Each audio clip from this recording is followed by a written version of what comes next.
Civil सेवा दिवस पर पीएम मोदी ने की पंच प्रण की बात। जाने क्या है ये संकल्प।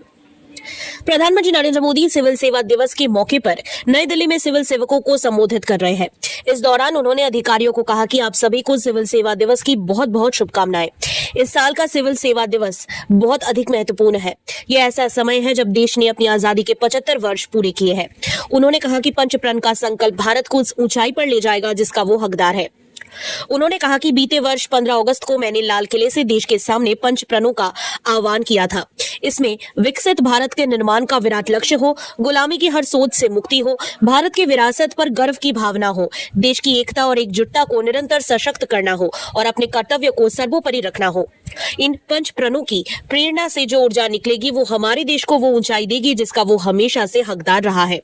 पीएम ने कहा कि देश को आजादी के अमृत काल तक लाने के लिए उन अधिकारियों की बड़ी भूमिका रही जो 15-25 साल पहले इस सेवा में आए हैं और अब आजादी के इस अमृत काल में उन युवा अधिकारियों की भूमिका सबसे बड़ी है जो अगले 15 से 25 साल इस सेवा में रहने वाले हैं।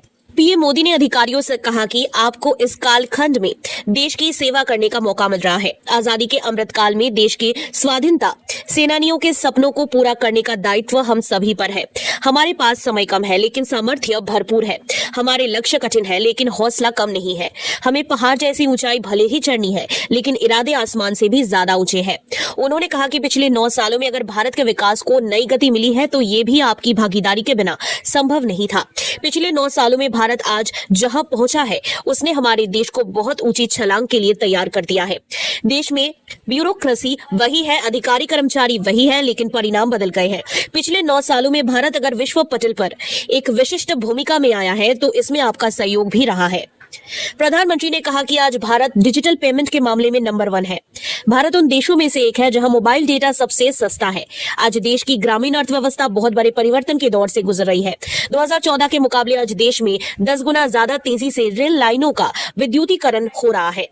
प्रधानमंत्री नरेंद्र मोदी ने इस दौरान नवाचार के अंतर्गत राष्ट्रीय कोविड-19 टीकाकरण कार्यक्रम के लिए स्वास्थ्य मंत्रालय से केंद्रीय स्वास्थ्य सचिव राजेश भूषण को लोक प्रशासन में उत्कृष्टता के लिए प्रधानमंत्री पुरस्कार 2022 से सम्मानित किया। इस दौरान केंद्रीय मंत्री जितेंद्र सिंह भी मौजूद रहे। उन्होंने कहा कि अभी कुछ ही दिन पहले एसएससी द्वारा की जा रही नियुक्तियों के लिए अब लिखित परीक्षा 15 भाषाओं में होंगी, जिसमें 13 क्षेत्रीय के साथ हिंदी एवं अंग्रेजी है। उन्होंने कहा कि यदि ईज ऑफ गवर्नेंस का अर्थ ईज ऑफ लिविंग है तो ऐसे नियम जो आम नागरिकों को दुविधा पैदा कर रहे थे या समय बीतने के साथ अपना औचित्य खो बैठे थे उनको समाप्त किया गया है।